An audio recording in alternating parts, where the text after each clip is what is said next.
Hey guys, so today I am just analyzing the stock and which I bought.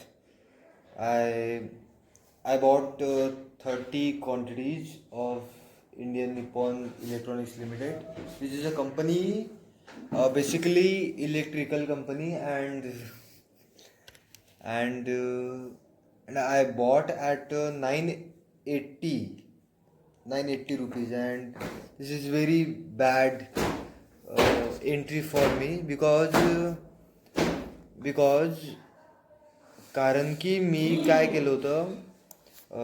तुम्ही एक minute guys, तर मी घेतला होता इथे 989 वर इथे घेतला होता. ठीक आहे, एक मिनिट तुम्ही आणखी झूम करतो.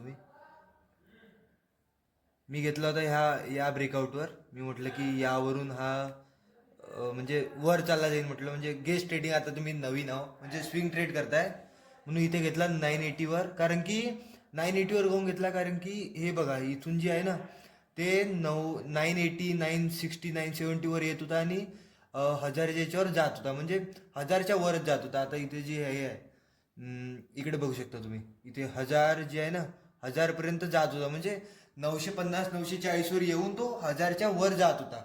म्हणून मी म्हटलं की थोडंसं जर 10 15 20% जर प्रॉफिट भेटलं तर ठीक आहे, म्हणून मी 980वर त्याला प्रॉफिट म्हणजे एंट्री करून मग तो तिथून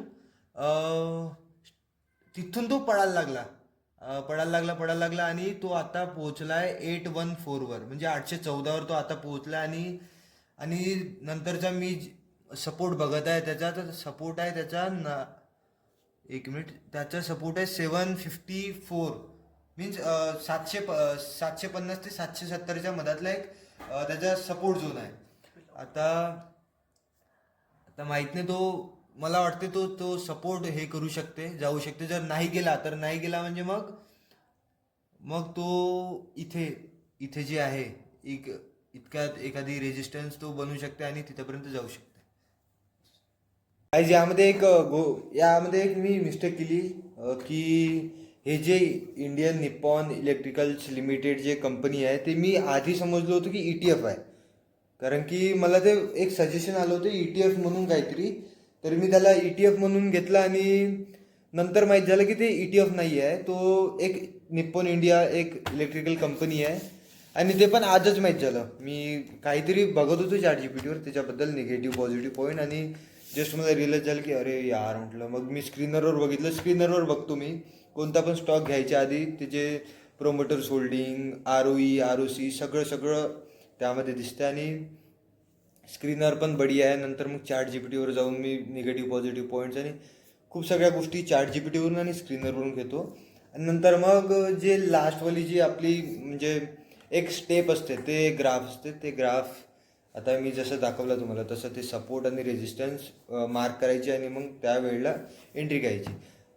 तर इथे मी एकदम बेकार अशी गोष्ट काय केली की मी याला ETF समजलो, आणि त्यानंतर ETF समजलो म्हणून मग मी स्क्रीनरवर पण नाही गेलो यासाठी. पण याच्या पहिलेचं जे IDBI कंपनी म्हणून आहे एक बँकवाली, त्यामध्ये मी चांगलं प्रॉफिट काढलं आहे. आणि त्याच्यानंतर एक वारी रिन्युएबल म्हणून आहे, एक वारी रिन्युएबल, ते पण एक बढिया, म्हणजे तिचा फंडामेंटल पण आहे आणि ॲनालिसिस पण आहे. नवीन कंपनी आहे वारी, आणि जे की सोलर रिन्युएबल सेक्टरमध्ये आहे.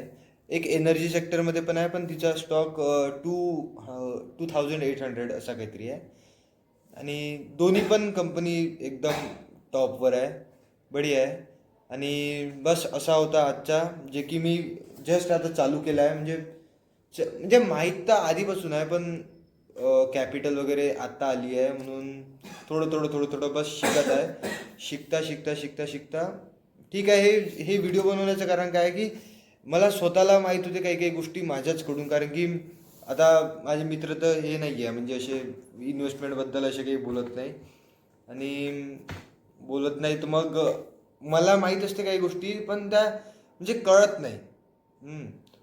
म्हणून अशा काही आहे, तर ते समजण्यासाठी मी व्हिडिओ बनवत आहे, जे व्हिडिओमध्ये बोलता तरी मला समजून जाईल म्हणून. बस असा होता. आणि असंच ॲनालिसिस जर तुम्हाला वाटेल की माझ्याकडून तुम्ही ॲनालिसिस शिकलं पाहिजे, तर मी व्हिडिओ बनवून टाकेन, त्याची तुम्ही कमेंट कर जा आणि बस बघत राहा.